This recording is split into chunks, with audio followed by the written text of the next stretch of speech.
It's time! Coming at you live from the United Kingdom, weighing in at a combined weight of 650 pounds approximately. It is the Pig and the Hen Show. 650 pounds. How have you worked that out? I just worked it as an approximation. I don't even know what I weigh in pounds. I should do, shouldn't I? Imperial. That's what it's about. You should do, mate. I know how much I weigh, but I'm not going to say because it is a large amount. What, in pounds? To be fair, how many pounds do you weigh then? About 315. So if we were a combined 650, it's like bullshit. I'm making up the rest of it, mate. Fuck you. Come on, mate. The rest is that shocking Kim Jong-un hairdo. How much does that weigh? The amount of gel cakes That's just on the that. hair products. That isn't my weight, is it? No, fair enough, mate. That Parker probably weighs about 6 stone as well. Yeah. Bulging with cash. That's how I roll. Henry Hotspur in the house. How's it going, everyone? Wearing his customary Parker, of course he is. He always does. You know, any time he doesn't wear a Parker, it's just because you're trying to make a point that he doesn't always wear a Parker, when we all know that he always does wear a Parker. I'll just do it, just as, you know. Yeah, you know what I mean? It's more of a solid character look, isn't it? If you keep changing your clothes all the time, it's like, who the fuck is that cunt? You know, if you're trying to make something of yourself, it's like, you know, yeah, that's that cunt in the Parker. That's that guy in the Parker who's modelling himself after a 1960s mod. That's going to make somebody of yourself, isn't it? Well, yeah, driving around on a bike with 16 mirrors on. You know him, don't you? You know what I mean? We know who we're talking about, don't we? Oh, my days. Hey, everyone. So, thank you so much for tuning in. A few comments coming through already. Neil Frogman says, great crack, lads. Thank you, Neil, for joining us. Ellis Belazga says, missed you, lads. Missed you too, Ellis. Not really. But I have missed your comments, so thanks for getting involved. Everybody who's here right now, do us a favour. Chuck us a big fat juicy like on this video and also give it a share on social media. It'd be much appreciated. Shebsy Don says, what the fuck was that against Sevilla? Let's get straight onto it. Let's get straight onto it. Okay. Manchester United have just drew with Sevilla in the Champions League first leg over in Spain. And I must say it is an absolute Mourinho special tonight. He's going to be happy. That's his favourite scoreline. That's what's worrying about it, is that he will be happy with that. You know, such a tepid defensive performance against the team we should be doing better against. Okay, we're away. Going to Sevilla, it is a tough game. Jose's gone there just to get the 0-0 draw, basically, you know. He's not bothered about the performance. He doesn't care that it's negative. He doesn't care that he's basically set up his players to defend and set up his players to break up the play as much as possible, not allow Sevilla to play that much. You know, how many fouls in that game to break it up. And also, I just think it's kind of poor. You know, this is the biggest stage now in the Champions League, getting to the latter stages. What can Manchester United do? You've got City winning 5-0. You've got Liverpool winning 5-0. What the fuck are Manchester United going to do against Sevilla? You know what we're going to do? We're going to go over there, put in a great attacking performance. The Mourinho effect. Yeah, but you knew you weren't going to get an attacking performance. I mean, you're in cloud cuckoo land as a United fan if you think that was ever going to happen tonight. I was just basically playing the role of, you know, an expectant fan there, mate. It wasn't actually my own opinion, okay? I could have told you that Jose Mourinho would have been, you know, going there to just get the result. So then you should be happy then. So I'm not happy. I'm not happy. What were you expecting this evening? It's not much. What were you expecting this evening? Well, that's what I mean. That's what I was expecting this evening. It was, but I'm disappointed that we got that. Yeah, but the fact that we got it, even though I was expecting it, makes it even worse.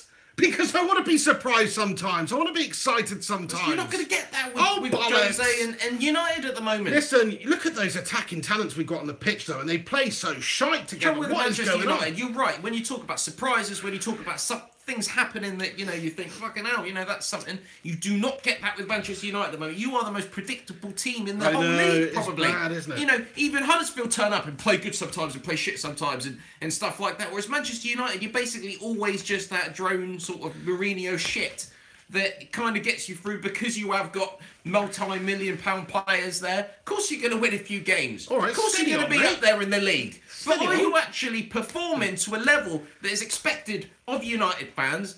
No, you fucking are not. Well, we're not playing the Manchester United way, if that's what you want to call it, which me as a Manchester United fan, born in the late 80s, growing up with that team of the 90s, and the noughties, you know, the Alex Ferguson days. Must be way, the Fergie we were always way. supposed to play the attacking way, you know, but we just don't do that. Thing is, we knew we were going to get that with Jose. He is a tactical mastermind, you know. say what you want, it's a shit performance and it's not a great result, but it's also not a bad result. It's a decent result. Fact is, Sevilla have got to come to Old Trafford and beat us. You know, that's what's going to happen. Actually, no, they don't. They could just get a draw, a score draw. If it's 1-1, 2-1, 3-1, guess what? Sevilla progress through to the next round. So it's actually not that good of a result. But still, the game is even. It's 0-0. We take that back to Old Trafford with us, and, you know, we should be able to see them off at Old Trafford. But then, said again, it's just added more pressure onto the situation now. Sevilla will go there and play without pressure. They're not expected to go to Old Trafford and win. So they can play freely. Manchester United, on the other hand, have piled all this pressure on us now because we didn't have the bottle, because Mourinho didn't have the bollocks to go over to Spain and put in a decent attacking performance and set the team up to try and get that away goal and try and beat Sevilla on the night. And because he's done that, he's left us in a vulnerable position. I think that is piss poor. Like one shot on target, maybe two. Yeah. Something silly like that. Absolute garbage from the lads. I mean, the ridiculous thing is, 0-0 actually looks like a good result for you tonight if you actually watched the game or knew what actually happened in the game. De Gea saved you in the first half. Towards the end of the first half, that was a goal all day long. That header from Muriel. Header from Muriel. What sort of a a name is Muriel, by the way? He was hugging his post. He pretty much had his dick rubbing up against the post because he'd already got hard on thinking, I've scored here. He just couldn't believe it. He was looking up at the skies. Well, we know what you were looking at. That hard-on was going, whoop. We know what you were looking at instead of the game. Down because he was thinking, fucking hell, De Gea's just made a world-class save. Or maybe he had it right up because he was just turned on by the skills of De Gea. Because, you know, without that, you would have been down tonight. A truly world-class save. Yeah, I totally agree. Truly world-class save from David De Gea. And he's done that time and time again for us. You know, we play this defensive, boring football which invites opposition teams onto us. They are going to have shots. They are going to create chances because we're not that good defensively. It's all well and good playing like a defensive masterclass when you've got Maldini and people like that in your side. We don't. We've got frickin' Lindelof and mugs like that. So, you know, the fact that it was a clean sheet just goes to show what a top-quality keeper David De Gea is. Again, saving our bacon. You know, this could easily finish 1 or 2-0 to Sevilla tonight. Easily. You got Sevilla who have got a good home record, to be fair to them. You've got to give them respect. They've got a bit of a shitty away record. I think they've actually lost 8 and 13 away, which isn't good. Which looks good for you. You've got to be looking at United to go through to the next stage. Let's not knee-jerk react and say, oh, United are going out of Champions League. I don't think that's going to happen. But it's not satisfying for Manchester United fans. It's not satisfying for the neutral out there. That's why we're talking about it. That's it. I mean, all those people tuning in tonight wanting to see a good, entertaining game of football, but Jose's just basically said F off to that, hasn't he? Set up so defensively, so negatively. You know, I'm lucky I didn't watch most of the game. I listened to most of the game on the radio. And it was the shittest radio commentary I've ever listened to because the crowd were flat. And it was basically just like foul, free kick, no attacking verb from United here whatsoever. Chance for Sevilla, David De Gea saves, Manchester United looking awful. That's basically how it was, you know. The most exciting moment was De Gea making that save. It was like, wow, something's happened. It was the shittest radio commentary ever. And you can't blame the radio presenters. It was just that much of a shit game. And that was all caused by Manchester United as well. It wasn't caused by Sevilla. You know, Sevilla went for it. They know this is their big opportunity at home, where they have got the good record, to try and get something of a negative Manchester United side, try and get the better of them at home. And they very nearly did that. Perhaps they deserved to. They didn't, though. And in the end, we do take a good result back to us. Back to Old Trafford with us, but it's not that good of a result. You know, 1-0 away from home, get the away goal. That's a good result. 0-0 against Sevilla, another game to play. It's not a good result. I don't care what anybody says. For me, the Champions League, you know, the aggregate, it does, it changes the concept of the game. When you've got 90 minutes, it's one game. Then it's different, isn't it? When you've got two legs, it's a lot more tactical. There's a lot more. A lot more management to it. I think there's a lot more going on in Mourinho's mind of how he wants to play away, how he wants to play at home. That away goal means so much. Jose, United have to be disappointed to not get an away goal this evening, because you always want at least one away goal. You do. You need that, because if Sevilla comes and scores against you, then suddenly you've got to score two. You have to score two. Exactly, yeah. And, you know, that's massive. That's probably what they'll do at Old Trafford. They'll probably come to Old Trafford and say, right, we've got 10 minutes to just get a goal and hang on to it. And they could do that. And not only hang on to the goal, but even if Manchester United do score in that game, they still go through. So if I'm Sevilla, that's what I'm doing. Even if you score first, Sevilla only need to score one. Exactly, and they go through. yeah. It is scary. They're in a favourable position, you know, because 1-1 sees Sevilla go through, so does 2-2, 3-3. Any score draw sees them go through. So as soon as they score, if they score, but as soon as they score, then it is going to be very nervy for Manchester United. The pressure on the lads is going to be intense. So at home, we've got to hope that Manchester United get out of the blocks with all guns blazing and score that goal early and then get another goal. Because without a 2-goal cushion in that game, it is very hairy indeed. You know, at any moment, like you say, Sevilla could score, and then that puts the pressure on Manchester United 1-1 when they go through. We cannot leave it to the end of the game here. We cannot get one goal in this next fixture and sit on it. We have to just keep attacking and keep scoring. And with a side like Manchester United right now, who can't do that, it's a worry. I mean, the way I look at it, teams like Liverpool, Manchester City, Tottenham Hotspur, the way they're approaching the Champions League is different. The way it is they almost approach an away game like a home game. So you go away and you're thinking, right, we need to play on the front foot like we were at home. Put the goals in, you know. That's what it's about. Yeah. But when you're playing at home, it's almost like, right, we're going to play like we were playing away from home in some respects. Because, right, we've got to tighten up a bit. We don't want to be letting goals in. Let's get them on the counter-attack. So, you know, that's what a Champions League tie is like. It's almost home is away and away is home. What are you talking about, do you get what I mean? I don't get what Okay, so in a normal league game, right, if you're at home, you're on the front foot, aren't you? You should be winning, you should be going for it. And that's the same if as you're when away from home, then you might tighten up a little bit, yeah? Yeah, definitely. Because you're away on the from counter home. away Champions from home. League, though, it's like the other way round, or it should be, mentality-wise. Because you need to be playing on the front foot when you're away from home in the Champions League to get the away goals. Because the away goals mean so much. They mean everything. They're the prized assets. They are the golden fucking trophies is the away goals. That's what it's all about. Home goals is half a goal. It's almost like half a goal. Yeah, no, I see what you're saying, but it's also not true.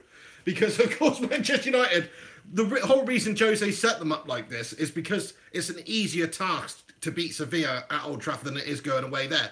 You know, the travel, all that stuff. Sevilla's home pitch, the home crowd behind them, they're going to have that confidence at home. It's going to be tougher on their pitch where they play week in, week out. That's the theory anyway. Manchester United should be able to exploit Sevilla at Old Trafford. They're used to playing that's their pitch. Not saying that we will, but you know, historically, the team at home in the Champions League has got the advantage. So, you know, it must be. I sort of see what you said about playing for the away goal. Guardiola would not have taken Man City there and played like you did tonight. They'd be looking to blow Sevilla away before they even come back. I know, yeah. You know, it's simple as that. Liverpool will be the same. Tottenham, we went to Juventus. We play. We try and score goals. You know, and against a better team than Sevilla, you'd have to say. You know, going Very to Turin, so. a tougher stadium to go to. If you want to talk about tough places to go, you know, in terms of, you know, intimidation and pressure and a cauldron atmosphere, there's not very many better than the, what's it called? the Juventus Stadium. Correct, fucking hell, it's totally gone out my head now. Not the Allianz, not the San Siro. It's not the San Siro. The Turin. The place in Turin. Basically just made myself look like a complete twat there. But you know what I mean. It is a very tough place to go, and for Spurs to go and do that and come back from 2 goals down, you know, that's what you want to see. You've got the away goals, you know, you've got the away goals there, and you've played against a really good team, the best team in Italy, you know, and put in a really good performance. That's what you want to see. You'll be proud of that performance. What I was hoping for tonight, not because I wanted United to do badly, I want the Premier League teams to do well in the Champions League, because it's better for the Premier League. Yeah, it is. You know, I want you to do well.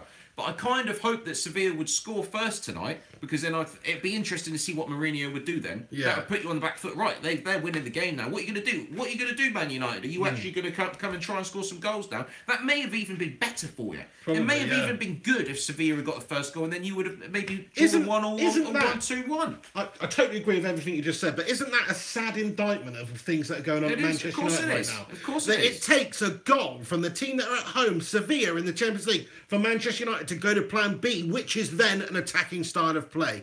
Because that's what you said, and that is 100% true as well. What is Mourinho so scared of? Is he scared of trying to play and then you getting slaughtered 3-0 or 4-1 or something like that? I mean, anything could happen in football. That could happen. But is that what he's so scared of? Is it... I mean, what a percentage chance of that sort of horror result happening is there if you do play a bit more expansive? Surely there's surely the positives of attacking outweigh the negatives of what you risk. Surely. Thing is, it depends on the players on the night and the opposition team, how they play. Fact is, he's thinking, right, Sevilla do have the advantage in this game because it's their home pitch. They know how to play on that pitch. It's their pitch. You know, these are professional footballers. All these pitches these days are like carpets. It shouldn't make that much of a difference, but it still adds a different factor to it. They've got their home support behind them.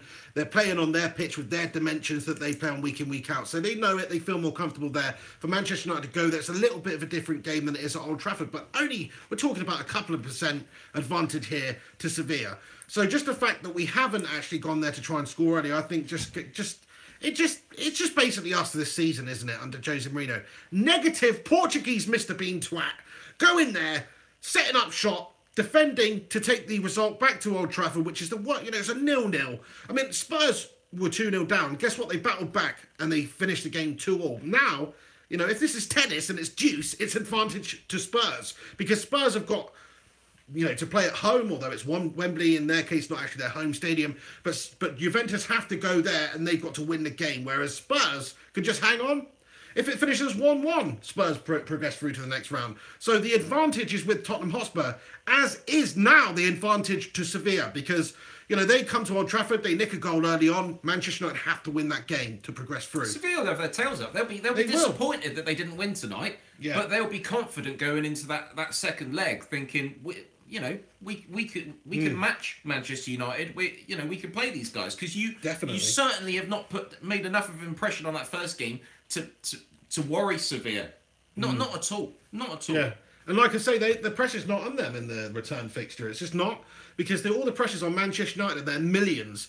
Their manager who's probably paid the most in world football. Their players who have played the most in world football. All the pressure is on the money bags of Manchester United in that game. It's not on little old Sevilla, who are a good European side, you know, getting, you know, Europa League finals and all these things. They're a good side, aren't they? But they're not historically or traditionally the level of Manchester United. So all the pressure is on us, which will probably give them the freedom to just go out there and play against us. I bet you now, I'm betting you now, I'm not predicting the result, but I bet you now that Sevilla score in that game.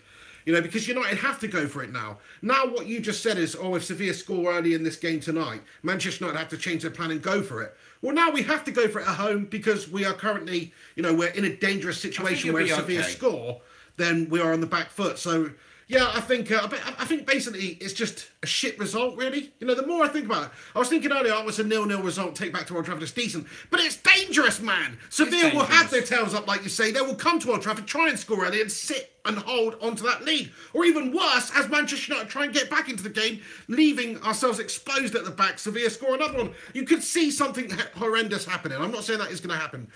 But just what bugs me the most about this situation at the moment, it's like, look at the attacking talents we've got on the fucking pitch. Look at these players. You know, Lukaku. What is going on with Romelu Lukaku? I don't think he's getting the service, personally, especially in a very defensive United side. He's not Messi. He's not Ronaldo. He cannot just make things happen out of nothing himself. He needs his teammates to feed him with the right balls and give him the right service. And then he can score goals. And so I'm not even blaming Lukaku whatsoever. What concerns me more, let's get on to Paul Pogba, actually, and talk about Pogba. Because, of course, there's a lot of stuff going on with Paul Pogba at the moment at Manchester United. He seems out of favour with Jose Mourinho. He's basically made it public, if you want, or so the rumours are around the rumour mill, that he's not happy playing in that more defensive position. He wants to play further up the pitch. He wants to be in that sort of attacking, creative role in behind the striker. And me personally, I think that's probably his best position as well. That's where he had a lot of the success over in Italy. And that's where you'll be able to utilise a bit more of his attacking abilities. Because let's not forget, he has got a shot on him. He has got great vision, a great pass. He's strong. You know, so he could be a very useful player to have in that position. Jose Mourinho has not selected in the last couple of games. The only reason he's played tonight is because Herrera got injured. So it's worrying time for Paul Pogba at Manchester United. But let me just say this before I hand it over to you with your thoughts as a Spurs fan about Paul Pogba, is I think he hasn't deserved to start any of these games recently. You know, he's not been up to standard. He puts in the odd good performance here and there. I don't care if he's out of position. Man the fuck up, Paul. You're a professional footballer on 300k a week. You're supposed to be one of the best players in the world. Did Ronaldo ever moan when he's out on the left mid? Did Ronaldo ever moan when he's out on the right mid? Did Ronaldo ever moan when he's playing striker? No, he didn't. Because he's versatile enough, he's good enough, he's quality enough to be able to have an impact in a positive way in whatever position you put him in. And evidently, Paul Pogba's not good enough for that. Paul Scholes, let's talk about Paul Scholes. If you put Paul Scholes in a deep lying playmaker role, he's going to put in a 10 out of 10 performance, or, you know, that's his 10 out of 10 comfort levels. Put Paul Scholes in a position behind the striker. Guess what? He's going to be just as, maybe not quite as, but just as effective in that role because he's a quality player. So why cannot Paul Pogba transfer that from, say, a number 10 role, which is what I think he wants to play, to a deeper role in midfield? Why not? He's got all the physical attributes. You know, he's got the vision. He's got the passing ability. He's got the defensive ability. He's got the brain for it, but for some reason he's just like he's saying, I don't want to play here. You're not playing me in the correct position, Jose. So guess what? I'm just going to give you 90%. I'm not going to give you 100%. I'm going to give you 80%. That's what it seems like to me. So I actually agree with the fact that he's not being selected. 100%. He needed to be dropped. He has been dropped. It's been obvious to us. It's been obvious to you guys that Pogba has been putting the performances in. I mean, you know, Lukaku as well, just not cutting the mustard, not consistent in any respect. He's not getting the service. What you want is, I mean, they're good friends, Lukaku and Pogba, and it would be brilliant if those two could play together. And you know, I see Pogba playing further forward. Do you know what Jose needs? And do you know what he had at Chelsea? A kick up the arse from Roman Abramovich. Do you know what he had at Chelsea back in the day, right? Yeah. He had Didier Drogba, right? Absolute world-class But we've player. got the mini best, Drogba. right? We've got the mini Drogba in Lukaku. That is mini Drogba. Well, I mean, would you say similar players in some Yes, respects? they You are. would, wouldn't Yeah. you? But he's no Drogba. He's nowhere is near he? as good as Drogba, but he's a mini He Drogba. could be, but when you signed him, there was certainly the thought that he could be the next Didier in that Yeah. respect, that absolute juggernaut meat train, right? That's what you want. And Pogba, do you know who you'd want Pogba to be? Frank Lampard. You know, Lampard 100%, and yes. Drogba, right? Then you've got that midfield vision, creativity, link up, getting Drogba into the game, getting Lukaku into the game, whichever player you want to talk about. That you need that kind of partnership. Yeah. At the moment with United, you don't ideally want all the players to combine. You know, the chemistry needs to be spot on, but you usually have one midfield player and the front man that have a sensational partnership in that respect, and that's what you're missing. You're completely missing that because it's almost like you've got individuals playing behind Lukaku, another individual who just can't link up. But you've got to blame Jose though. You've got to blame You've got a really Jose good because point there, yeah. he just wants to play everything back. Lukaku up on at the front, but at the same time, you're not playing long balls to him. It's not like you're fucking Stevenage, you know. So yeah, I don't know, but you can't say anything because Jose's won Champions Leagues with various clubs. He could still win it with United. I still believe that you could still win the Champions League this season just because it's Jose and he can surprise you, even though United haven't really been surprised. And the thing about Jose is he is willing to go to Spain, not entertain the fans, put in a 90-minute performance as absolute shite, but progress through to the next round. He doesn't care how ugly it is.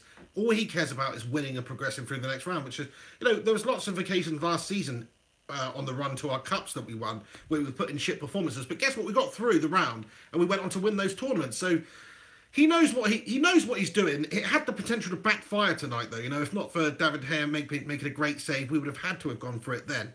But about the Pogba thing, the Lampard thing, I totally agree. You know, I think Pogba's best position would be further up the pitch there.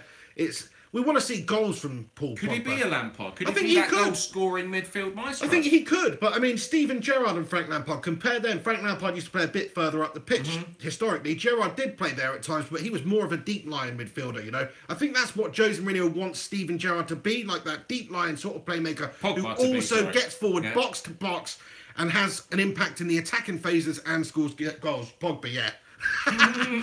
So that's what I think Jose wants him to do, but I think he probably would be more suited to the Frank Lampard role, you know, just in behind Didier Drogba. Great players to talk about. Just imagine if you had Lampard and Gerrard. I know that they're not United legends, but if you imagine having them two tonight. You know I what know. mean? Just think Fucking about how brilliant. good England used to be, actually. Oh, You know, it's ridiculous when you forget think about about it. the actual team performances in the tournaments and that sort of thing. Just think about the individual talents we had in the team. Like, look at that midfield. Hang on a second. You've got Frankie Lampard and you've got Steven Gerrard and Paul Scholes all playing at the same time in the centre of the midfield. What? That's fucking amazing. Yeah. Not to mention Beckham and, you know, some of these other lads that were just around at the time. Now who Yeah. we've got? Fucking Jordan Henderson. Jordan fucking Henderson. Ferdinand and Terry. I mean, I you know, know. I remember back in the day, we took her for granted, didn't we? It's almost like when you're married to a beautiful woman and then you don't want to fuck her anymore, but you just take her for granted. Not that that's me, but there are guys out there like that. And you saying your missus isn't a beautiful woman, mate? We just Gunshi in the house of the donation. Thank you so much. Sick of seeing us play such lifeless football. We need someone like Arturo Vidal and or Tony Cruz. Some great players there. Maybe you're right. Great comment, Gunshi. Thank you so much, mate, for a super chat. We really appreciate all the support you continue to show us on this podcast. Absolute freaking legend over in Taiwan. But yeah, I mean, Tony Cruz, I'd love to have Tony Cruz at the club. Before he made the move from Bayern to Real. He plays at Real, yeah? Yes. Yeah, just to double check. I think so. 95%? Tony Cruz, I always just think, hang on, is he playing at Barca for some reason? I mean, I only just realised James Rodriguez is now at Bayern Munich. Do you know? I only just saw that the other day. I was thinking, they jump around like mosquitoes, these people. But when that happened, I absolutely wanted to get Tony Cruz at the club. That would have been a fantastic signing, so I totally agree. Shin Ju Young comments and says, you guys talk shit. You must be new around here, Shin. Because, We're not talking shit. We could start talking shit. I mean, if we want to talk fecal matter, etc., we could do that. But this is a football podcast, and we'll save. We don't talk shit anyway, Shin. We talk absolute sense, pal. This is. So I do. No nonsense. Usually people no coming bullshit. through saying Henry's talking sense there. There was one person last week who said that. I've seen that. Before then, it's like, who is this Henry mug? Shinju Young is a troll. What type of troll Gunshi? Is he like a river troll? He's a river troll. He lives under a bridge. What colour is his skin? Not that matters. But trolls usually green, blue, all sorts. Nice name, Shin. You know what I mean? It's a surname, pal, if we're getting funny about it. You've got a surname as a first name. There's nothing wrong with that. Do you know what I mean? I almost do. All right, steady on. Right, so anyway, let's get on back to what we're talking about. Pogba, yeah. So Pogba just needs to grasp the opportunities when he's given them. Jose may not give him his preferred position. We all want him to do that. We want to see how he does perform there. But the fact is he has underachieved since coming to Manchester United. There's every chance and every opportunity that if you stick Pogba in his preferred position, then he's just going to have a shitter of a game anyway. Glenn Ryan in the house with a £2 super chat. Thank you very much, Glenn. You legend. He says, piss poor game, but Pig in the Head make me feel better. Oh, mate. It's just pulled on the old heartstrings, that has. It's like Hunter's chicken, It's made me emotional, It's Hunter's chicken, you got that breast there with a bit of bacon on top. Do you know what I mean? Yes, that's what I'm saying. Oh, I really fancy going to Harvester now. Anyway, thank you so much for your super chat there, Glenn. Absolute legend. But yeah, I mean, it's just bad times at Manchester United in terms of the way we're playing. I think come the end of the season, we might just have nicked a trophy, though. We're not going to win the Premier League, but maybe we will win the FA Cup. The way the FA Cup's panning out. Really, we've got 2 big games to come, and then potentially we get to the final. These big teams left in it are all vying for that cup. Now, we could beat any of them on our day, but how are we going to do that? Are we going to do it in defensive capacity? Yeah, sorry, mate. Bit of Carabao coming up. Yeah, how does it feel to be on the other end of it, mate? Have you been preparing? You've been preparing all week to get your breath as bad as possible. That's it. Last week... negate my breath. It's almost like on the screen you can see these it's mists like a battle, mate. Converging. It's like Street Fighter Breath Edition. It's like Pokemon. Breath Attack. That's basically what it is. I mean, last week you came round and you might as well have had chronic halitosis, mate. He was right here. We are very close here while we're doing this podcast, He was right here breathing. He wasn't even breathing on me. He was just breathing like here, in this area. And that was enough to just offend my smell, my smell sense. It was enough to offend it. Usually you can't smell, so I thought I'd get away with it. And Henry said he's blaming it. Get away with just eating shit and then coming in. Henry said he's blaming it on the Carabao, right? Okay, so I've had a bit of the Carabao tonight, and how does my breath smell, Henry? Well, not so bad. Not so bad. So what was it? What combination of your own personal DNA makeup that combines with the Carabao to make some sort of horrendous stench? I do not know. I think it's like... I had that Carabao about an hour and a half before doing the show, not having drunk anything, between those times. I think it lingers. Oh, so it's festered a little bit. Festered. So let's smell your breath in 2 hours' time and see how bad it is then. Probably not very good. But, yeah, there we have it. Can I just... Yeah, you just wanted to say, right, I think Jose did do, as I said earlier, did the right thing dropping Pogba. He actually came out in a press conference and said that it doesn't matter how much a player costs, doesn't matter what their salary is, what their name is, where they're from. Do you know what I mean? He's picking the team that he thinks is right, which absolutely fair play to him. That's what you want from your manager.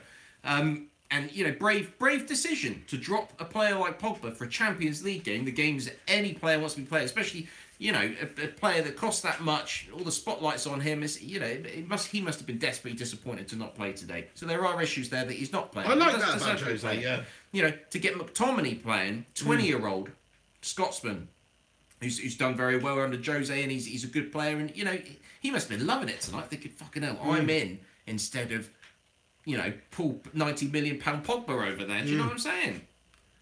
Alex Rudd in the house. Rudd, I need to talk to you. Thank you so much for the badge that you've created, or obviously the logo. We have decided to use it. As soon as I saw it, I almost pulled over and crashed because, you know, I shouldn't be checking my phone whilst I'm driving. I didn't do that. I was parked up. Okay, but I almost crashed anyway. I almost just sort of, you know, started the car and crashed into a fucking wall because I was that excited, you know, about it. It was epic. So yeah, it's brilliant. If we put it out there, yeah, are we going to have like some kind of unveiling? I think we should. Well, I tweeted it out on Twitter and I tagged Alex Rudd in it. I said, "Thank you so much for the logo, man, because it is awesome. It's like a, you know, his own version of the Leeds United badge, but he's doubled up the lads, and it's the Pig and the Hen. So we've got a Pig and the Hen Show podcast badge now. All thanks to Alex Rudd, you absolute legend, and thank you so much for the super chat there as well, Alex. He said maybe that's what Shin meant by talking shit. Absolutely, mate. Where's that Shin guy gone? You know, he's disappeared.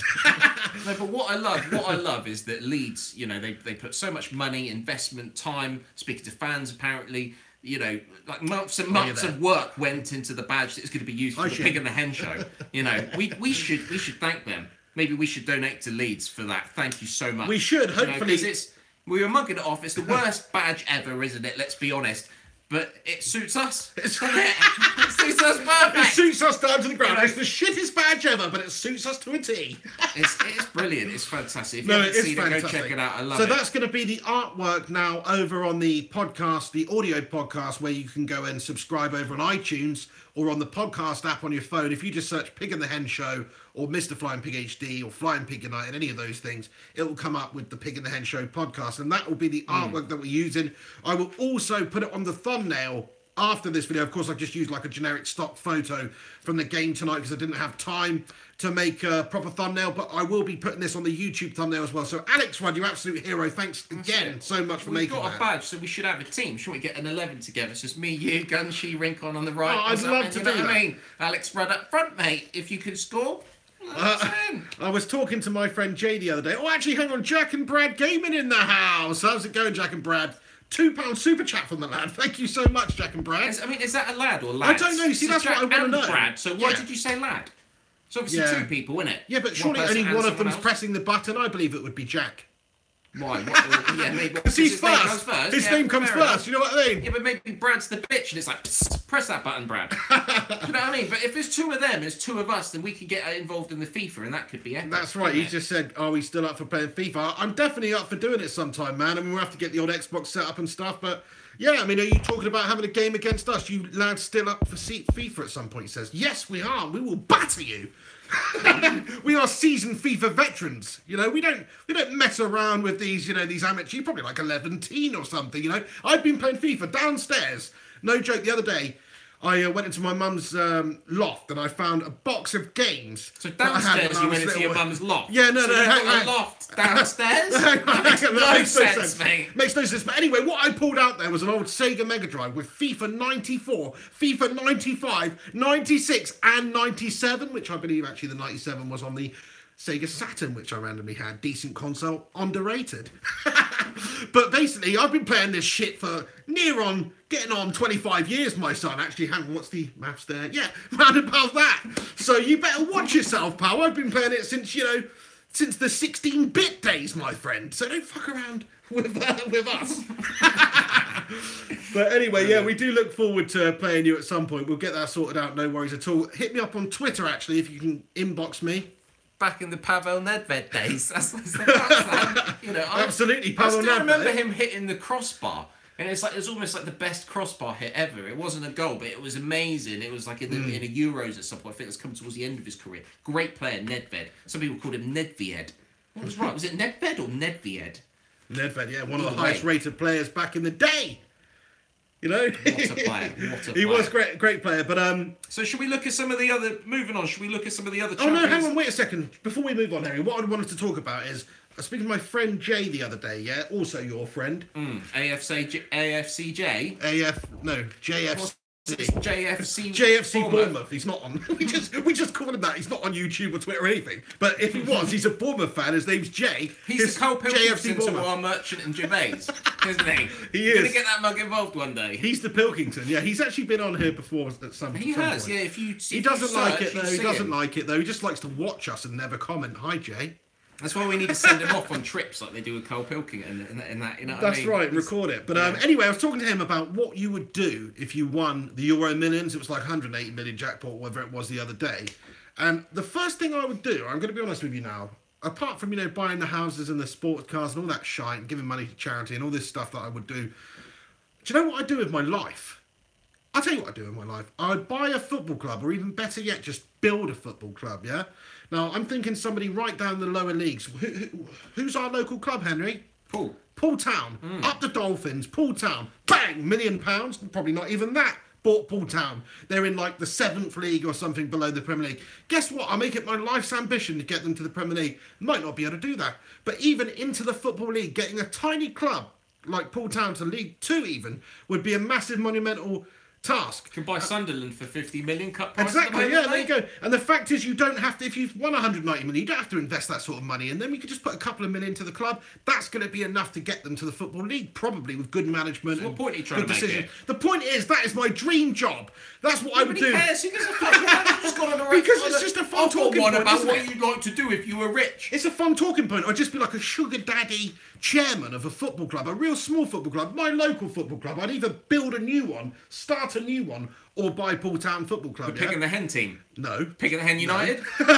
Absolutely not. Poole Town Football Club. Pig United. And then I'd take it to the Premier League and win the Champions League with them, just like on Football Manager.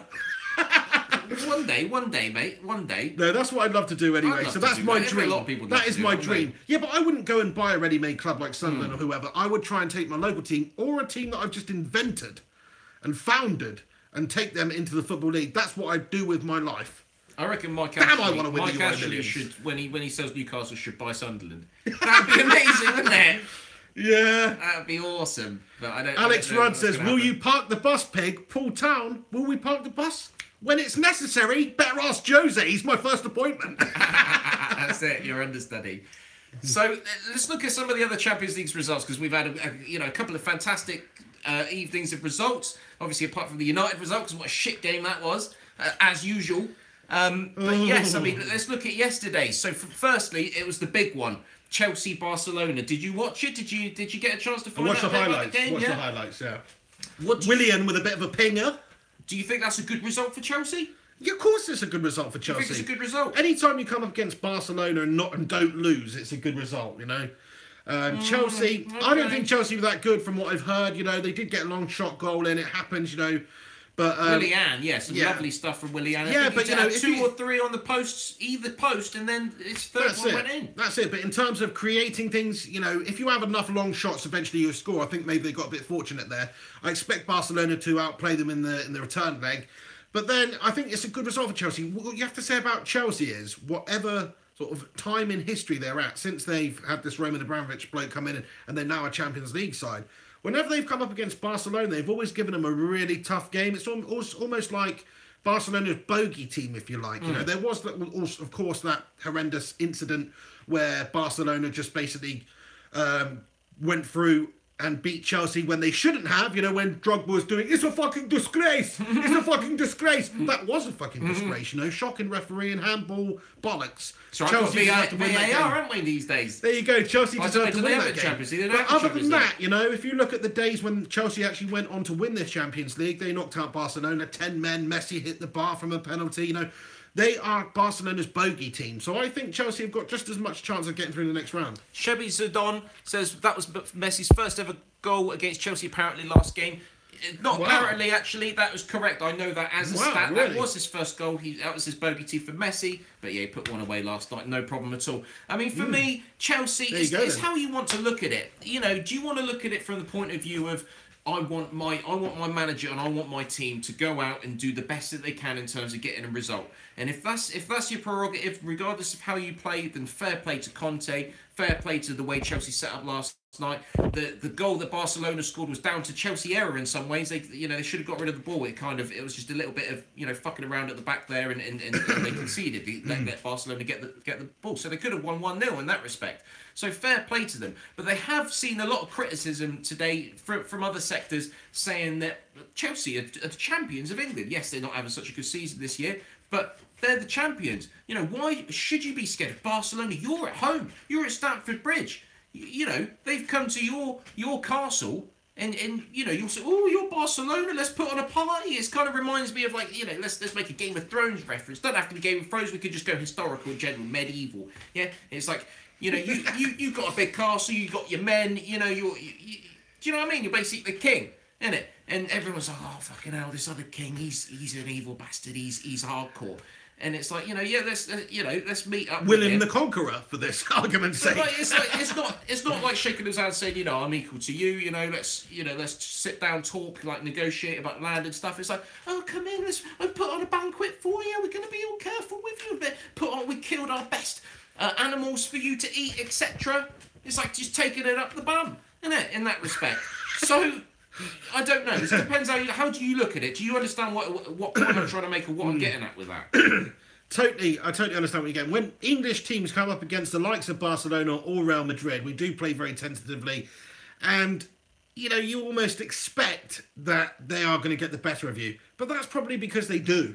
They do.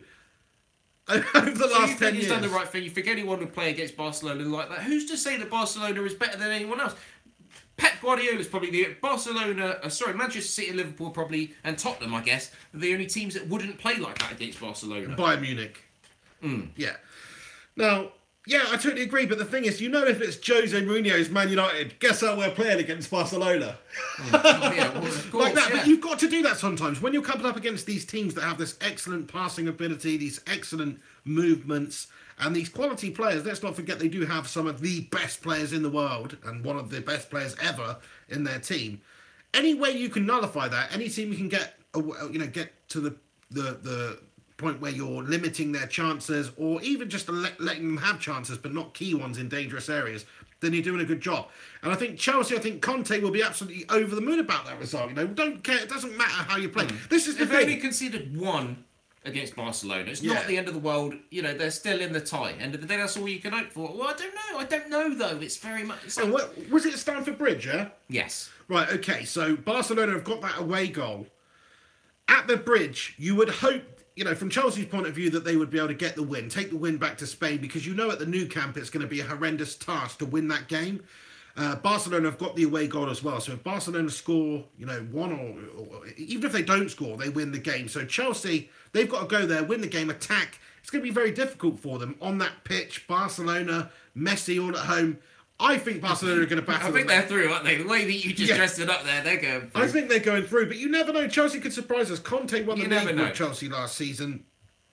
Playing a different brand of football. I think he's a very clever manager, Conte. I don't necessarily like him. I think he's a little Italian pigeon, sort of Dracula. I quite like him. I think he's interested. The Chelsea fans love him, don't they? They love him, yeah. He sleeps in a coffin at night, though, mate. He comes from fucking Transylvania, pal. He will suck on your neck until you pass out. That's the sort of geezer Antonio Conte is. That's how you win. That's how you win Premier League titles, though, isn't it? So fair enough to him. You're gonna suck the blood out the opposition. That's what he's been doing in the night. There we go. But anyway, so if we look at some of the other results yesterday, obviously Bayern. Hang on, I haven't finished. Sorry. Am I moving on too quickly? Yeah, no, I wanted to talk more about you tonight. Do you know what I mean? I want to talk more about the vampire that is Antonio Conte. Oh, okay. I think he's a good manager. I think he's got the ability to upset Barcelona at the Nou Camp, and it wouldn't surprise me if they did that. But of course, Barcelona now at the Nou Camp, with that away goal, with the players they've got, they will of course be the favourites in that game. Chelsea uphill battle, but they could do it. Winter Olympics on right now. Some motherfuckers always trying to ice skate uphill, and that is what Antonio Conte is doing. I don't know. I reckon he's more of a curler. As in when he goes for poos. You wanted to get a bit of poo combo in, didn't you, Shin? Didn't you? Trying to appease the crowd here. He's trying to curl one out at the Nou. the camp of the Nip. Yeah, we're semi-finals. We are. Anyway, right, Canada, apparently. I'll let you carry on. Hey, hang on. Before we move on, actually, did you hear, right? You know, like Russia, Yes. banned from Olympic competition, and Yes. they've got to compete under the Olympic flag because of all Okay. these drug doping athletes that they have Sure. that have been caught taking drugs and performance enhancers and all that sort of stuff. So they're actually banned at the Winter Olympics and the Summer Olympics, I believe. They have to compete under the banner of the Olympic flag. I think that's what all it is. So what's like up the with Olympic- that then? This is what I'm going to say, mate. So one of the athletes at the Winter Olympics who's Russian has been busted for PEDs, yeah? Performance enhancing drugs. Yeah. Guess what sport it was in, All right, mate? yeah. Guess what sport it was in, What's mate? that? Fucking curling. Oh, okay. There's a curler out there taking performance enhancing drugs. What is the matter with you people? Well, I mean, have you ever done curling before? Oh, well, yeah. Who are you to say that curling is not, a proper sport? Do you know I'm not what I saying mean? it's not Have a you ever proper watched sport. it? I've watched it, yeah. There's a lot to it, I'm going to mate. tell you now, it's not a proper sport, mate. It is a it's proper basically sport. a fucking board game just played on a big icy board. It's a not a fucking board fucking game. board It's basically game. tiddlywinks. Next time we're going to have tiddlywinks It's for the not fucking right. Olympics. Okay, well, I think there's right. Bowls. Would you consider that a proper No. sport? Well, fuck you. Bowls, of course it is. No, I wouldn't, mate. Darts. Well, yeah. Yeah. What do you mean? But yeah. it's the same. You were loving darts a couple of weeks ago. Now you're sort of on the fucking fence of whether it's a sport or not. Are you I take it back. serious? I take it back. It's not a Please fucking do. sport. It's a What do you fucking mean it's not a pub sport? game. No, it's It's not. a fucking No, pub game. it's not. Oh, so next we're gonna have chess in the fucking Olympics. Yeah, are we? that's a We're gonna have sport. fucking Yeah, chess. That's pretty much border on sport. Bishop Chess, to okay. knight 3. Darts, That'll be of fucking course- entertaining. Of course, darts, bowls, these kinds of Bollocks to proper bowls. proper sports, archery, etc. It's hand-eye coordination, isn't Archery is, yeah, that's a vital skill out there in the real world. To be able to hunt an animal with a bow. That's a vital skill. I can understand Not why in that's a sport. 2018, Who's the best maybe at if that? you live in a Who fucking is tribe the or best something. at that? That's what we want to know. Who's the best at hunting with a bow? That's basically what that's telling you. Who's the best at throwing a fucking piece of marble down an ice run and making it land on a fucking target? Bollocks to that, I say. That has no real life. Basically darts. So a few weeks ago, he's telling me, right, never really played darts before, but he's got a dartboard now, like some cheap budget shit one, right? And you were telling me a couple of weeks, right, if I just play this every day, then I might become like, the next Phil fucking Taylor or something. And now you're like, it's not even a sport. It's not a mate. sport. Is it because you're shit at darts? Because I'm better than Let you me at just darts, ask and you now this. you have Hang on a absolutely second. decided, right. You shot know what I yourself mean? in the foot there. You're done You with shot darts now, yourself in are the you? foot there. How many gold medals does Phil Taylor have in the Olympics? I don't know. Do you know why you don't know? Because Because there's because not an darts Olympic- isn't in the fucking it's not Olympics. an Because it's a Olympic fucking sport. pub game. Okay. It's not a real It is fucking a sport. sport. It's not an Olympic sport, okay? Okay, Not I'd an say Olympic it's sport. more of a board game. Fucking curling is. Why is curling? Curling Why? is a sport. It is a sport. There's a lot of skill to it. Technically, it is a There's a sport. lot of skill to it. If you've Technically, watched it is a sport. You have to have the ones that are good at actually, making sure Oh, that the they brushes. get it right. The fucking brushes. Power, then you've got the What's brushes that all involved about? in you to either increase the speed or slow the speed down of the 100%, yeah, curling I get way. it, yeah. It's basically like bowls on ice, just a shitter version of bowls where the Well, ball not really, because doesn't even bowls, curve. in bowls you don't have any cunts brooming, do Yeah, you? but at least it curves round and there's a little bit of, all excitement as it curving. What's the trajectory? What's the degree, the angle that it's going to turn in at? At least that's interesting.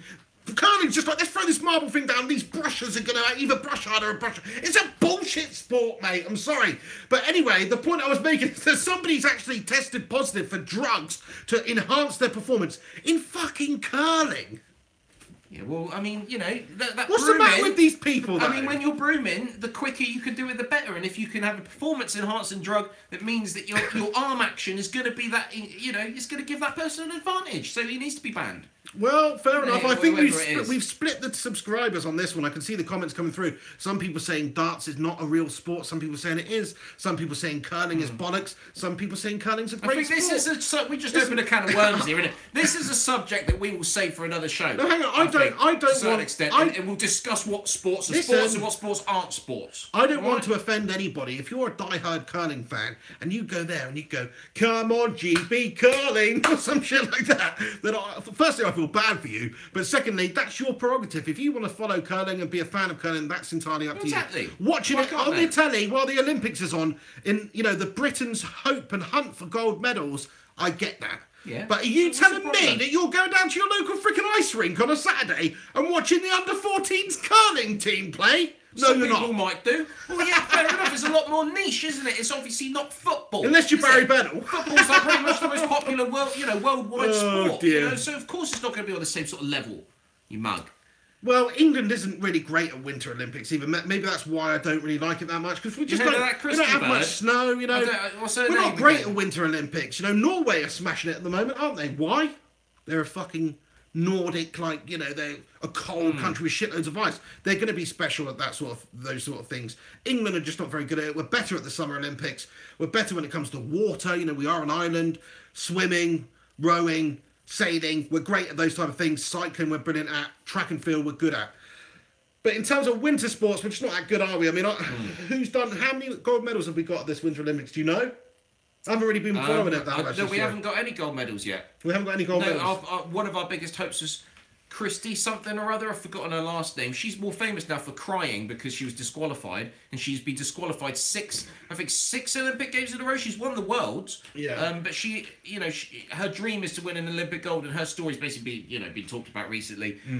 Maybe she's too emotionally. She wants it so much that's what's holding her back. Because talent-wise, she should be the person that's winning it. It's the speed skating. She's just a bottle job when it comes down to it. She's we love bit of a Tottenham Hotspur. We love a loser in this country, don't we? It's like, she's crying now, so let's all feel sorry for her. Let's give her sport personality of the year or something. Do you know what I mean? It's sort of almost going down that road. But I don't know. Good luck to her in the future. She needs to go for that next Olympics. If she gets disqualified, at the end of the day, you disqualify for a reason. So if you get red carded, you're not going to get any sympathy, is it? If Harry Kane gets sent off in the World Cup final and then we lose, is he going to get any sympathy?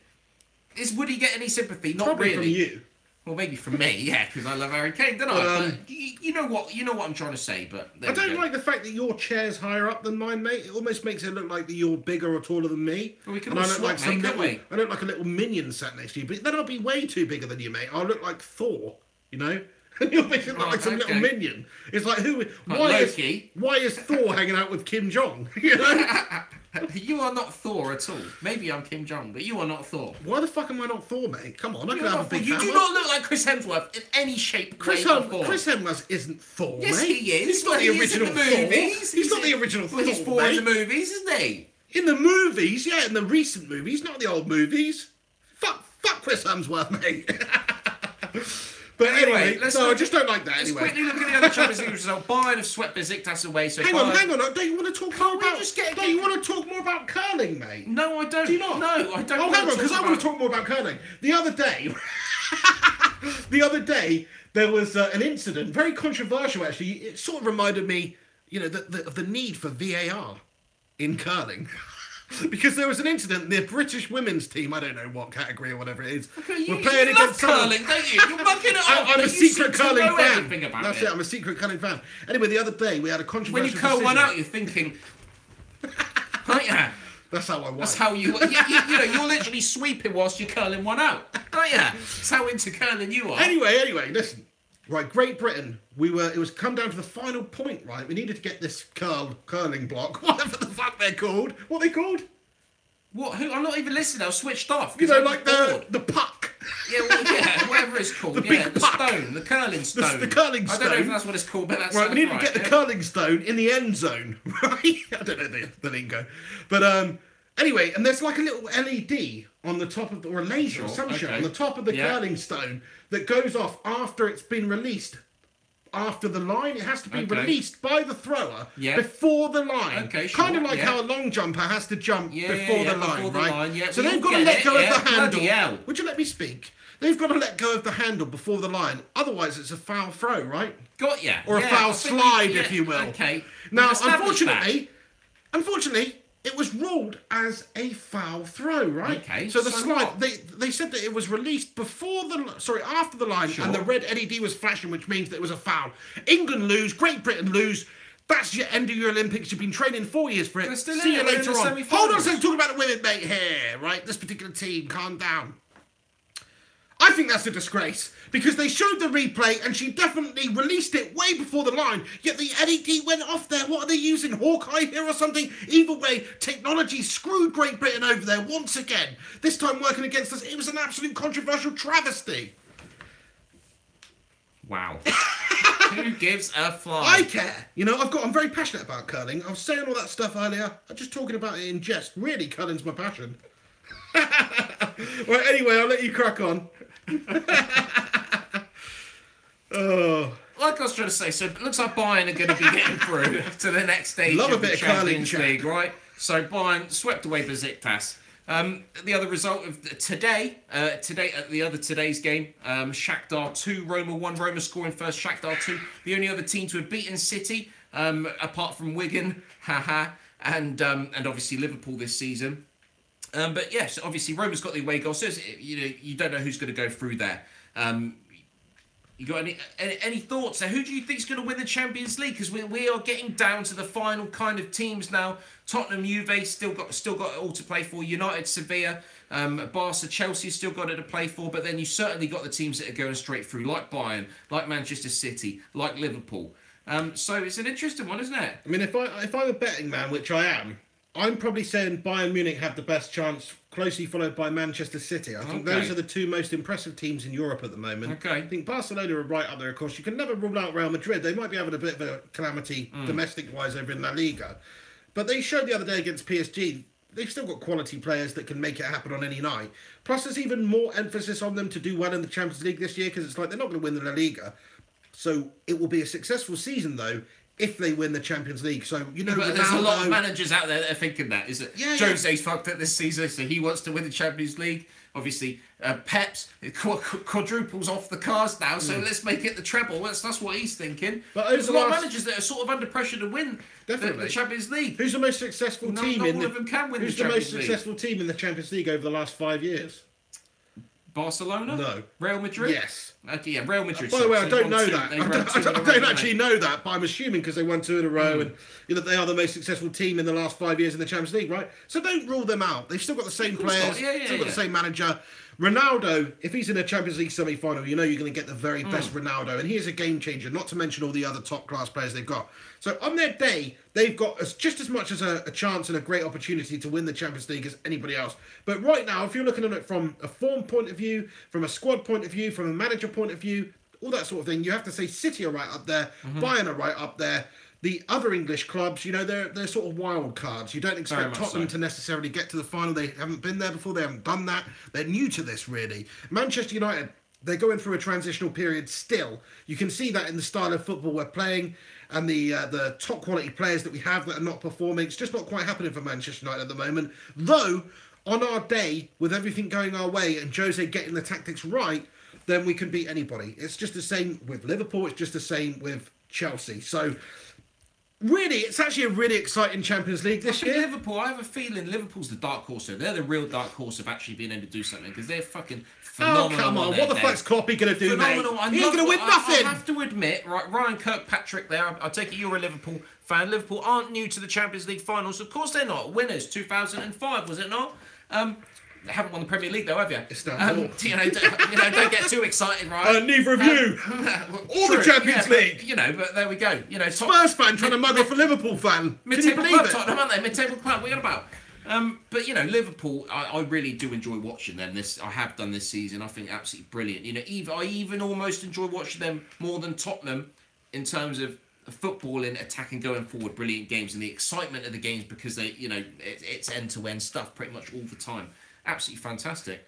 I can't deny that, mate. Liverpool, the way they play, Kloppy, attacking football, absolutely fantastic, isn't it? All credit to them. But they do lose games, and because they attack, they leave themselves vulnerable at the back.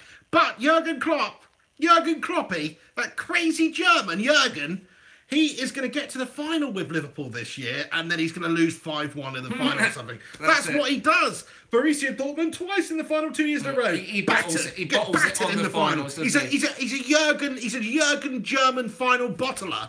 That is what he does. So if you've got a Spurs-Liverpool Champions League final, it's like, fucking hell, someone's not going to bottle it today. Somehow it'd be a draw and neither team's allowed to win the actual trophy, innit? Yeah. It would, Yeah, neither team would be able to win that. Jurgen Klopp's actually started producing his own beer, I believe. Yeah, it's called the Kloppmeister, and basically he's got his own bottling company now in Stuttgart, I believe it is, and they just bottle it all the time.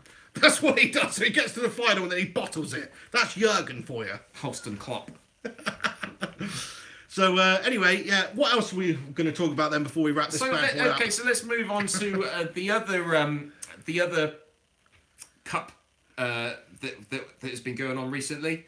which Jurgen Meister, Alex Rudd said. Sorry to cut you off. Jurgen Meister. The old Jurgen which Meister, I like obviously it. maybe is not as massive as Champions League, but still important to us nonetheless as football fans, and it is the FA Cup. Massive upset the other evening, obviously. You know, Manchester City, they're not going to win every game, but nobody saw them losing that game against Wigan, right? A League One side. Yes, they went and played down, but still, you know, when you've got the quadruple on the go, which Manchester City have, you know, what a kick in the balls to lose that game, to be out of that competition now to Wigan. That must have been an absolute kick of the teeth for Guardiola. You could see he was pissed off. You see, you know, we're going to move on, obviously, to talk about the pitch invasion and you know, the issues in the tunnel, with Guardiola pretty much going for the manager, going at the referees. He was going mad in there, and I can understand why. What a bad loser. Away what a scumbag loser, you know what I mean? Like, you're a scumbag, Pep. You're a bald prick, Pep. What, is this some personal... It is. I've got a personal vendetta against that guy. What a sour loser. Wigan with a better team on the night. You got beaten. Your subpar tactics by your subpar, dirty, mercenary players backfired on you, pal. Delph got sent off. Made himself look a mug. Your team's a bunch of mugs. They couldn't even beat off lowly Wigan, even with 10 men. Look at the side you got out there, Pep. You're a freaking baldy, mate. Oh, that's right. No, Anyway, was it a sending off? Was it? I don't want to offend any Did you know that Anthony challenged Taylor, people. the referee, right?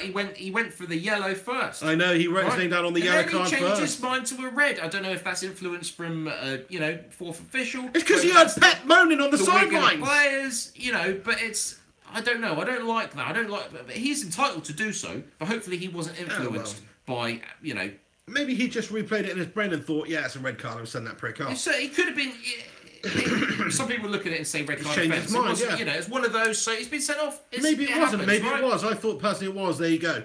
But anyway, all credit to Wigan. Thank you, Wigan. Seriously, thank you so much, Griggs Wigan. on fire. Will Grigg is on fire. Your defence is terrified, isn't it? Is Yeah, that that's what it. it is?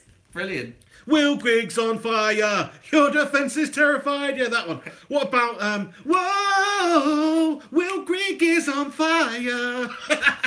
That's another one. Have you made one up? No, I don't know. I might have heard it Will somewhere. Griggs into the fire.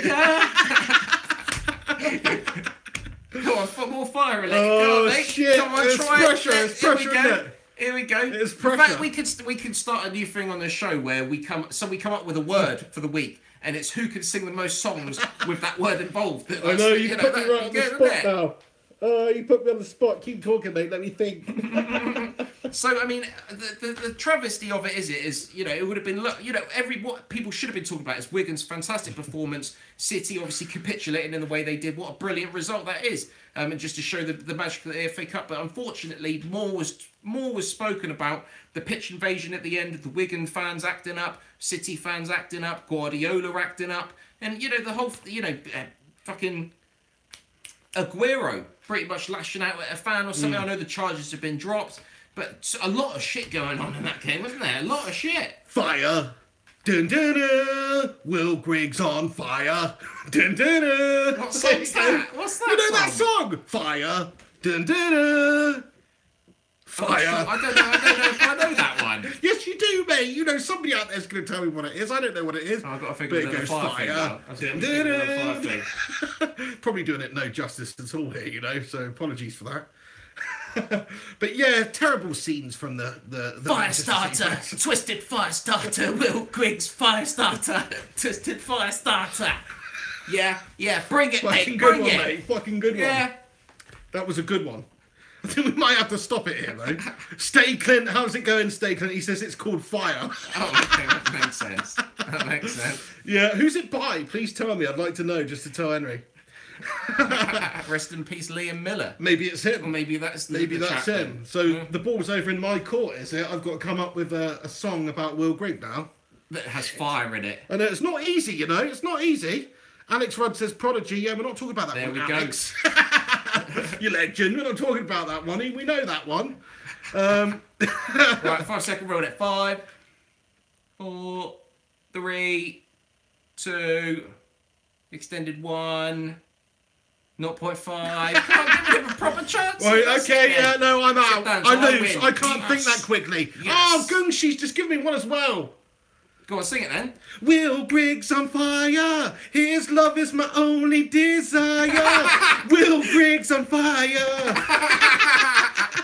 If win the FA Cup, then they got to sing that. You should just go there and Gungshi, that was a great hand out suggestion, him mate. cheats or something. Great suggestion, Gungshi, but of course I wasn't in time for our end game unless you got another one for us. Well, no, that's it now. I won it, didn't I? I won it. Simple as that. Fair enough. So, good game. where were we? Pitch invasions, right? Okay, let me just do a quick rundown of what happened. So, obviously it's getting towards the end of the game.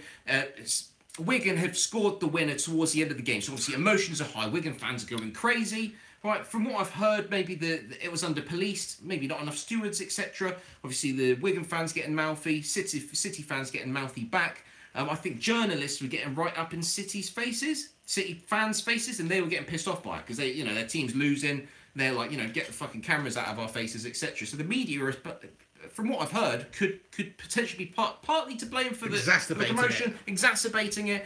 Apparently, one of the City fans picked up one of these cameras and just launched it onto the pitch, and then the stewards apparently started getting quite physical, quite rough with the City fans, and then it all just started kicking off. So, obviously lots of issues there. The pitch invasion, as it is, I want to move on to pitch invasions. Do you think, and not condoning anything that's obviously happened with fans getting violent, don't agree with that whatsoever, completely wrong. But pitch invasions, now there's mixed opinions on pitch invasions. Some fans out there think that sometimes the situation is right for there to be a pitch invasion. Let's say you've just won the league, I agree, or you've just beaten Man City, pretty much best team in Europe right now. You're a League One side. Does that warrant a pitch invasion? Is a pitch invasion ever okay, Pig? Right, I just want to read this comment from Robert Ingram. How's it going, Robert? Thanks for commenting. He says, personally, he hates pitch invasions. Wigan should be fine. That's his own personal opinion. And I sort of share that opinion by the most part. Nobody wants to see opposition fans getting in players' faces. It has the... the tendency to just raise the heat a little bit, City are down, they've lost. Do they want some Wigan chav in their face giving it the big one? No, they don't. But at the same time, should we have pitch invasions? Well, the fact is, they shouldn't be allowed. It's called a fucking invasion. You know what I mean? Invasions are not legal. Somebody invades your house, does a home invasion. It means they break into your house and they hold you hostage, basically, and try and take all your shit. That is a home invasion. What's an invasion of a country? It's when you go into their country, uninvited, and you invade, okay? So that's what it is. The fans, it's not like a legal thing that's supposed to be in football. It's just something that the fans take upon themselves sometimes when they see fit, when there is a big result. You can understand why they've done it. I mean, beating Man City, the best team in England at the moment, one of the biggest teams in the world right now in terms of how they're playing. You have to say that from a fan's point of view, if you're a Wigan fan, how excited would you be to actually see off Man City? And everybody else, as soon as a couple of people start running on the pitch, it's freaking happening. Personally, I don't think it should happen in those situations, though. I think fair enough if you like. I remember a couple of years ago, Bournemouth having a pitch invasion when they got promoted to the Premier League. Final day of the season, the opposition that you're coming up against, it doesn't really have much of an impact or benefit or negative on them. So it's not so much of an offensive thing to do. Plus, if you're at home, there's different scenarios, okay? I think that's okay, but in terms of when you just knocked a team out the FA Cup and then getting in the opposition players' faces and all that sort of thing, I don't think it really has a place in it, especially if it's a team like Wigan where there are a whole bunch of chavs. I mean, I think, unfortunately, in an ideal world, pitch invasions, no problem at all. We're all loving it. Happy days. No one's going to get hurt. No one's, nothing like that. Nothing silly like that would happen, would it? To get someone getting hurt. Yeah. But the trouble is, it's, that's life. Pitch invasions will, if they do happen, people can get hurt. Fortunately, nothing serious has happened, but it can't be done. If anything, a pitch invasion for me should almost be semi-planned. So it's like that you're going up, you're going to get promoted, or you could get promoted if you win the game, exactly. etc. And then it's like, right, okay, and then the stewards are all ready for it, So yeah, that's definitely how I see it. I mean, like Alex Rudd says here, he says pitch invasion can turn ugly. Why risk it? Totally agree. Should have been more stewards there. Shouldn't be allowed to happen. I mean, just imagine it's a Manchester derby. Man United beat Manchester City in the last minute of the game, pitch invasion. Imagine how hostile that could possibly get. Both sets of fans flooding on the pitch because one of them's not happy, one of them wants to rub it in. Next thing you know, there's all these players there. They're going in the players' faces. They're giving it the big and they're bragging. They're doing all these sorts of things. It can turn the temperature up very, very quickly. So, yeah, I mean, personally, I don't think it's a good idea. But sometimes I think it's definitely always going to happen because fans get so overexcited. Sometimes there's not enough stewarding at these games, not enough policing, and it leaves opportunities open like this. And, if you're a Wigan chav, you're going to take that opportunity. It's not worth doing pitch invasions in general, because if something bad does happen, God forbid, then, fans are just going to be penned in, aren't they? You're not going to have it as much freedom when you go and watch a match. So, let's hope nothing like that happens. I do have to be honest, I have to go. Basically, I have to go because I've got something going on. That was his missus on his phone, and she's cracking the whip. It's not like that. Come back, little bitch.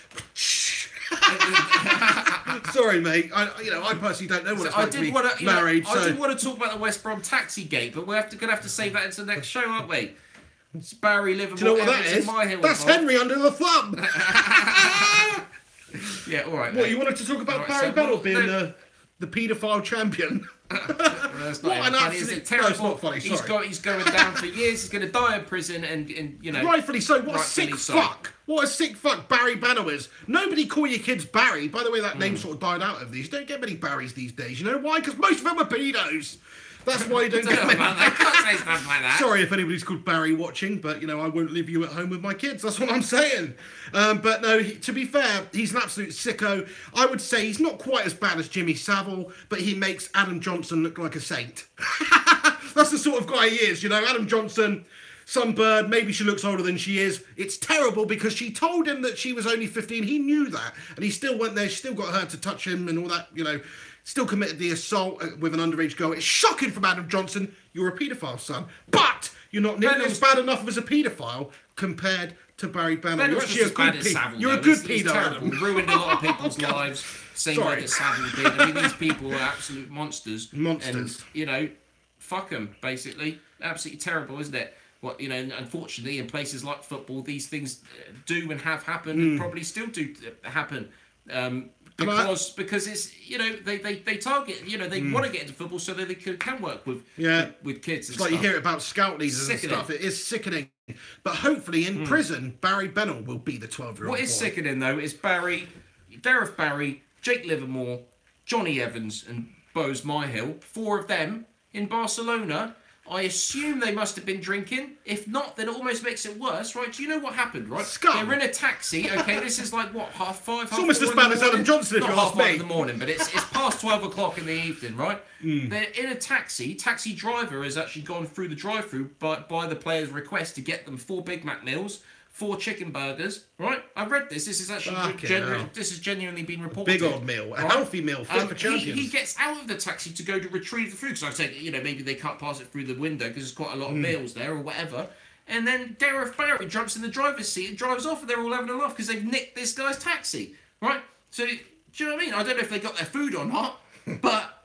Gareth Barry! Gareth Barry, I did not expect that from you. They then drive I don't know where they drive the taxi, but eventually they drive the taxi back to the hotel and then they go to bed, right? And then they get pulled out of their beds at 5:30 in the morning by the Barcelona police, because obviously, the receptionist of the hotel was phoning the police saying there's an abandoned taxi outside, and then they've obviously seriously though, it's ridiculous.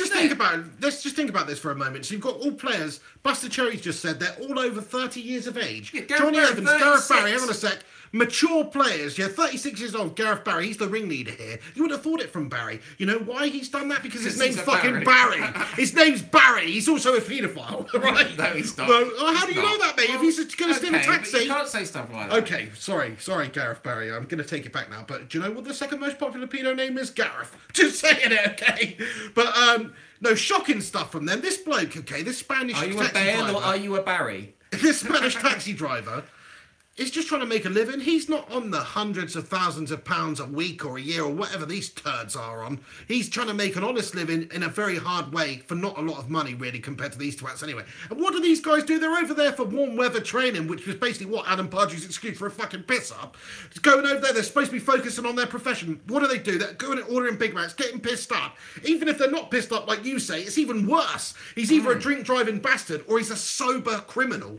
And that's even worse, What are you doing, Gareth? The more I think about it, the more obscene it is. And the way that a lot of ex-professionals have sort of come out and sort of said, everybody got up to a bit of mischief back in the day when we were playing. It's like, it's not good, but it's, For me, it's pretty much unforgivable. I'd hate to be a West Brom fan right now. To see those mugs actually turn up and play.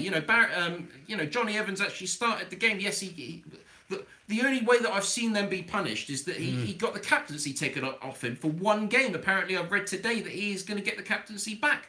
And these mugs have just gone and done that. In any other walk of work, is that right? Then you get sacked, wouldn't it? Gross misconduct. Totally agree. The trouble is, these players are worth so much to West Brom, they can't do that. But I just feel like there hasn't been enough of a big deal. There hasn't been enough apology. Players should have been dropped for that game. Should have been suspended for 2 weeks. 2 weeks fine. Fuck off, players. It's horrendous, isn't it? Who was it? Stolen a taxi. I hate behaviour like especially that. when they're in the position they are in the Premier League, and they just lost to Southampton, so they're out of the FA Cup now. This was literally like less than 72 hours before an FA Cup match. Shocking, isn't it? Johnny Evans. What are you doing, Johnny? Seriously, Gareth, you're so disappointing. But I hate stuff like that. These people think they're above the general public, obviously, to be capable of doing something like that. How does it even enter your head? We're going to steal a taxi man's taxi. It's fucking ridiculous. Who was that player a few years back? Somebody might remember. Probably not. It's quite obscure. But there was a Premier League footballer who went into a nightclub, and I think there was a waitress, and he went into the back and he stole £20 out of her bag, and they got it on CCTV, and he got done for it, right? And he was on like 30 grand a week, and this waitress is on fuck all, and he's got in there into a purse and stolen 20 quid or something out of her bag just because it's his little rush, and that's how he feels good about himself by fucking over some innocent woman, basically. That sort of stuff absolutely sickens me with the amount of money these people are on. Absolute fucking liberty. Buster Cherry says, why did Alan Pardew take the team to Barcelona in the first place? Does Pardew have a mistress there? Maybe he does. Great point, Buster Cherry. Why go in the first place? Why do you why? Little mini vacation when you're at the bottom of the league. There's just no need for it. It makes no sense at all. Pardew had his coat stolen at some point over the course of the few days. Was that not by Gareth Barry as well? Why has he had his coat stolen? It sounds like an absolute farce. It is. It's like a mid-season piss-up, Jolly Boys outing. You West Brom fans out there, you may have hated Tony Pulis, right? But this would not have happened under Pulis' regime. No way. No way. No, without a shadow of... Well, that's Alan Pardew, though. He's a party manager. He's a party manager. He's got no discipline. He's over there. Guess what Pardew's up to? You know why the lad stole that taxi? Pardew's at the taxi driver's home, boshing his wife. That's why they've got the players. He put them up to it. Go and distract this taxi driver. I've got an hour with frickin' this hot Latina over here. Well, there we go. He said, yeah, be back in before 12, lads. And it's like that dad that nobody gives a fuck what he's got to say. And it's like, yes, dad, whatever, dad. Yeah, whatever, dad. He is that. He is that, exactly. Pulis is like the dad that you don't want to have. But you listen to that, Dad. Sorry, Dad. He's sort of like that muggy German teacher, who tries but just has no control over the class he's whatsoever. Cool. Thinks he's still young. Thinks he's sort of still in with the younger lads. That's right. But not at all. He's basically like the David Brent of football managers. Maybe. Right, anyway, we better wrap it up. We better wrap it up here. But thank you so much for joining me, Henry. Everybody who's tuned in right now to this big cast, or Pig in the Hen show, as I like to call it sometimes, please do us a favour, chuck a like on this video. It helps us out. It don't really know how YouTube's algorithm works, but it might help us go up the list a bit further so more people actually watch this, and we can build this podcast into an empire. It will take you guys to help us. We certainly can't do it on our own. But if you are here right now and you do have a thumb or a finger, please do me a favour and chuck a like on it, and also give it a share if you want. If you're new to this video, if you just stumbled across this and thought, who are these two mugs talking about football, but enjoyed it, do us a favour, like and subscribe and stick around, and make sure you come back every Wednesday for the Pig in the Hen Show podcast. Last point, thank you. Another little donation in the house, James Arnold. James Arnold, you legend, 2 quid. Great show, thumbs up. Thank you to everybody for the positive comments. Thank you, James. One subject that we failed to cover, and I hate ending a show thinking, we forgot to talk about that. Well, you always ramble on, don't we? We do the sign-off. We're going to finish the show, and then you start fucking rambling again. I just wanted to say, right, weekend sides. You got different games coming up. Champions League, Premier League, important fixtures, right? But Pep Poch is guilty for it as well. And, they come out and say, it's good for my injured players to come back, etc., etc. But there are major issues with it because you're losing the games, you're drawing the games you're supposed to be winning, then you just have another game, you're just causing more of a problem for yourself. Why not start with Kane, start with your strongest side, then take players off once you started winning the game? Oh, yeah. Why just... Right, okay, Wanyama's back from injury, Winks is back from injury, Alderweireld's back from injury. Right, fantastic players, don't get me wrong. I know Poch, good players, but yeah, let's just jam them all in there and hope that they're going to beat a Rochdale side that are playing week in, week out. This is the biggest game of their life. They're absolutely fighting for it. And you just got some sort of fucking straight from the hospital and back onto the pitch. great players, but that don't sound right to me. Does it? Does that sound right to you? No, it doesn't, because there's serious issues with that, and so Wigan and Rochdale are showing some of us big boys what they can do when we're not taking them seriously. I always used to say that about United when we start games with our weaker teams. You should get the job done first. Start your best team, then make the substitutions, or a slightly weaker team, but with your big players in there, like Harry Kane should be starting the game, get the goal in, take him off, you know what I mean?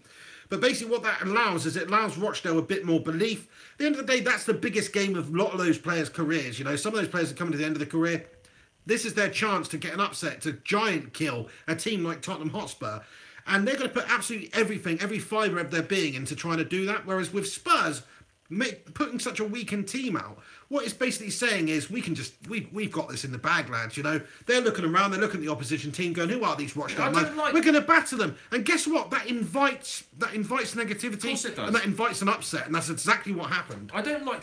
It's not weakened team as in necessarily those players are considerably worse than It's the second string than though, your other team.